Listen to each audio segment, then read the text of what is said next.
À Terre-Neuve, parler français est un atout. Les jeunes francophones et les élèves en immersion ont des opportunités en matière d'emploi. À Saint-Jean, le grand salon de l'emploi était axé sur les carrières bilingues. 400 élèves du secondaire ont pu le constater en rencontrant des intervenants de divers secteurs d'activité. En Saskatchewan, l'Assemblée législative de Regina a été le théâtre d'un fait rare, une déclaration en français. Katie Sproul, la porte-parole de l'opposition en matière d'affaires francophones, a tenu à féliciter en français les Francescois Dean et Sylvia Kreutzer, propriétaires de la société agricole Over the Hill Orchards à Lumsden. Ils ont remporté le prix Entreprise 2014 décerné à une PME par le Réseau de développement économique et d'employabilité du Canada. La députée en a profité pour souligner le lien qui existe entre la province et la communauté francescoise.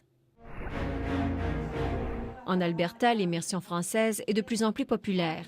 Plus de 165 enseignants du Conseil scolaire public d'Edmonton se sont réunis à l'école d'immersion Harry Henley d'Edmonton pour discuter des défis dans les programmes d'immersion.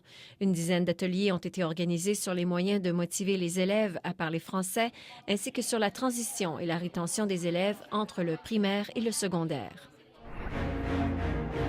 Toujours en Alberta, la municipalité de Fowler, dans la région de Rivière-la-Paix, se bat pour faire renaître sa radio communautaire francophone.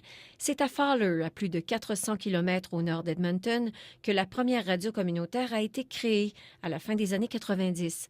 Près de 20 ans plus tard, CKRP est en difficulté, selon certains résidents, alors que la station a vu défiler les employés.